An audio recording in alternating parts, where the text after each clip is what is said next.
Episode के starting में हमें 2 दिन बाद वाटर 7 का सीन दिखाया गया। सी ट्रेन वापस से चालू हो चुकी थी। सब लोग एक्वा लगोना के बाद फिर से अपने काम में लग गए। फिर यहाँ पर जोरो को दिखाया गया जो कि अपनी उस खराब तलवार को देख रहा था। एनिस लॉबी की उस लड़ाई के बाद उसकी हालत कुछ ऐसी हो गई। जोरो, पैसों की चिंता मत करो, तुम इस तलवार को फ्री में लेकर जाओ। और ये सब याद करके उसने कहा, कितना बेकार है ये सब। फिर यहाँ पर वाटर 7 के अंदर का सीन दिखाया गया। सब वापस से अपने काम में लग गए ताकि अपने वाटर 7 को फिर से ठीक कर सके। हम सब ऐसे इसे ठीक नहीं कर सकते, पर आखिर हम करें क्या। पर तभी पीछे से वहाँ पर पाउली और उसकी टीम आ गई। ये तो पाउली सैन है। पाउली सैन, इधर देखिए। सामने से हट जाओ, हमें अपना काम करने दो। सब सुनो, मैं चाहता हूँ कि तुम सब इस पूरी की पूरी जगह को जल्दी से जल्दी ठीक कर दो। वाटर 7 को ठीक करने की जिम्मेदारी हमारी होगी। मुझे ये सब 1 मंथ में ठीक चाहिए, तो अब शुरू हो जाओ। फिर यहाँ पर फ्रैंकी फैमिली को दिखाया गया जो अपने उस टूटे हुए घर को ठीक कर रहे थे और फिर बोले, सही में ये काम है तो मुश्किल। सुनो तुम दोनों, तुम आराम करो। उस रेंडियर ने बताया कि अगर तुम आराम करो तो तुम दोनों ठीक हो जाओगे। पीछे से फ्रैंकी के एक साथी ने बताया, दोस्तों एक कमाल की न्यूज़ है। जो चीज़ का हमें इंतज़ार था वो शायद से आ गई। फिर यहाँ पर डॉक 1 का सीन दिखाया गया। लोगों की भीड़ हम साफ देख सकते थे। उन सब ने कहा, हमें उन पायरेट से मिलने दो, हमें उन सब से माफ़ी मांगनी थी। नहीं, ये नहीं हो सकता, वो सब अभी ब्रेक पर हैं, इसलिए तुम उनसे नहीं मिल सकते। फिर यहाँ पर काशी और ओइमो को दिखाया गया जो कि वाटर 7 के लोगों की मदद कर रहे थे। तुम दोनों तो सही में कमाल के निकले। जिसे सुनकर ओइमो ने कहा, वैसे अगर ऐसा कुछ काम पड़े तो हमें बुला लेना, हम पक्का तुम्हारी मदद करेंगे। वैसे हम कुछ सोच रहे थे, अभी तक उन सब की लड़ाई ख़त्म नहीं हुई, मतलब कि हम वहाँ पर नहीं जा सकते। इसलिए हम कुछ दिनों और यहाँ पर रुककर सबकी मदद करेंगे और कुछ समय बाद इल्वाब जाएंगे। अगर तुम चाहो तो हमारे साथ चल सकते हो। बताओ क्या बोलते हो। वो मैं कहाँ जाऊँगा वो मुझे नहीं पता, लेकिन अब मैं इस क्रू का हिस्सा नहीं हूँ। पर जाने से पहले तुम, मंकी डी लूफी, मेरे से लड़ाई करो। फिर यहाँ पर आइसबर्ग सैन को दिखाया गया जिसने बोला, ओ तो तुमने वो ब्लूप्रिंट जला दिए, सही करा। और तुमने गवर्नमेंट से भी दुश्मनी ली। शायद से हाँ, तुम ठीक हो। मैं नहीं जानता कि आगे क्या होगा। वैसे ये छोड़ो, आखिर तुम कर क्या रहे हो। मैं चाहता हूँ कि वाटर 7 को बदल कर रख दूँ। इस एक्वा लगूना के बाद सब काफ़ी ज़्यादा डर गए। उन्हें लगता है कि आगे आने वाली एक्वा लगूना और भी ज़्यादा बड़ी होगी, जो कि ठीक भी है, पर मैं ये नहीं होने दे सकता। मैंने सोचा है कि इस पूरे के पूरे आइलैंड को ठहराऊंगा, वो भी पानी के ऊपर। क्या कहा, वाटर 7 को एक शिप बना दोगे? पर कैसे? तुम ये सब करोगे कैसे? ये सही में पागलपंती होगी। फ्रैंकी, एक बात बताओ, क्या तुम भूल गए हम बहुत समय पहले एक महान इंसान से मिले जिसने जो नहीं हो सकता था उसे पूरा करके दिखाया। अगर तुम एक मर्द हो तो अपना काम गर्व से करो। ओह, मुझे याद आ गया, अगर ऐसा है तो ठीक है। और तभी एक कॉल आई जो कि थी फ्रैंकी के साथी की। सुनो भाई, खुश हो जाओ, जो चीज़ तुमने मंगाई थी वो अब आ गई। फिर यहाँ पर लूफी को दिखाया गया जो कि बहुत तेज़ी से खाना खा रहा था। और तभी पीछे से वहाँ पर दादी कोकोरो और चिमनी भी आ गए। वैसे तो योकोजुना भी अंदर आ पाता, पर शायद से ये गेट उसके लिए ठीक नहीं है। दादी ने सबको देखकर कहा, अच्छा है कि तुम सब जग गए। पता है क्या, तुम सब लोग 2 दिन से सो रहे थे।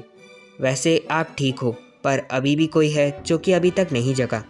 क्या मतलब, कौन है जो अभी तक नहीं जगा? और कौन? आप सामने देखो। लूफी ने बताया कि उसने सोते हुए खाना खाना भी सीख लिया। देखा, पायरेट वाले भैया तो सही में कमाल के हैं। अच्छा ये छोड़ो, लड़की तुम बताओ, तुम कैसी हो? और यहाँ पर नामी काफ़ी ज़्यादा दुखी लग रही थी। और फिर उसने बताया, हमारे बैग जिसमें 100 मिलियन बेरीज थे, हमारे कपड़े और वो पेड़, वो सब चले गए। अरे नहीं, ये तो काफ़ी ज़्यादा बुरा हुआ नामी सान, पर मुझे लगता है कि हमने वो सामान किसी को दिया था। हो सकता है कि वो किसी होटल में हो। और तभी पीछे से वहाँ पर कुछ लोग आ गए।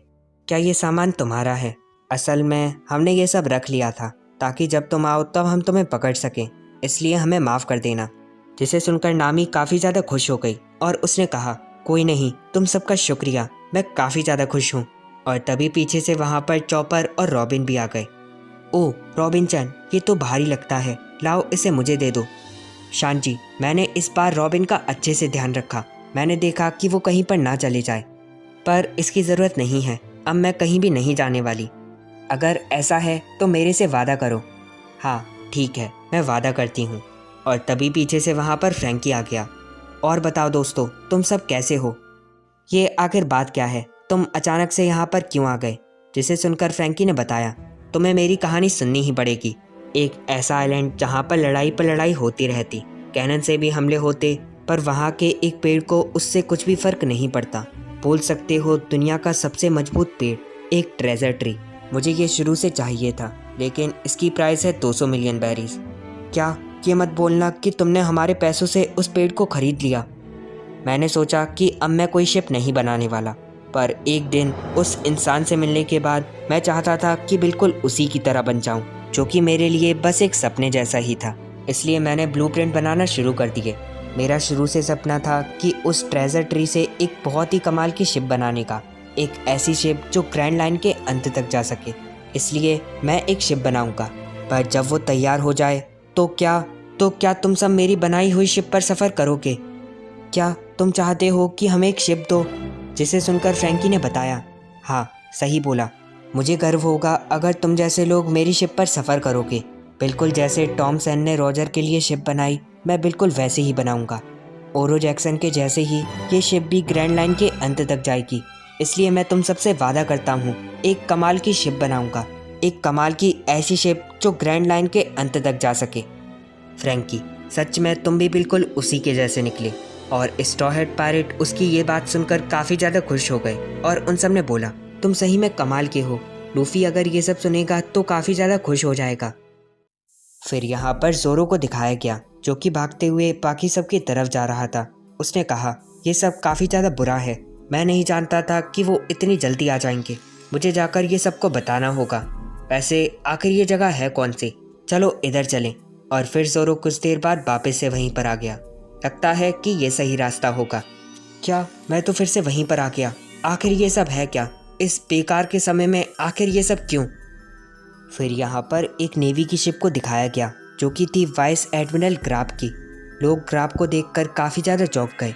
ये नेवी ऑफिसर वही है जिसने गोल्डी रॉजर से कई बार टक्कर की लड़ाई करी, पर इस लेवल का ऑफिसर आखिर वाटर 7 में आया क्यों?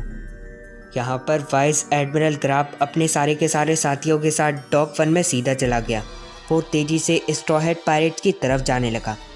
ग्राप ने किसी से बोला, तुम यहीं पर रुको, मैं अभी आया। ग्राप ने एक स्माइल करी और सीधा अंदर चला गया। तो क्या तुम सब हो स्ट्रॉ हेड पायरेट्स? मेरे पास कोई है जो कि मंकी डी लूफी से मिलना चाहता था। ग्राप ने लूफी को देखा और फिर कहा, लगता है कि वो अभी भी नहीं बदला। और तभी ग्राप एकदम उसके पास चला गया। उसने उसे काफ़ी तेज़ी से घूंसा मार दिया। ये आखिर था कौन? लूफी, ये मैं हूँ। लगता है कि तुमने बाकी सबको काफ़ी ज़्यादा परेशान करा। नहीं, ये नहीं हो सकता। क्या ये कोई सपना है? ये तो दादाजी। सब ये सब सुनकर काफ़ी ज़्यादा चौंक गए। उसने बोला, दादाजी? तो क्या ये इसके दादाजी हैं?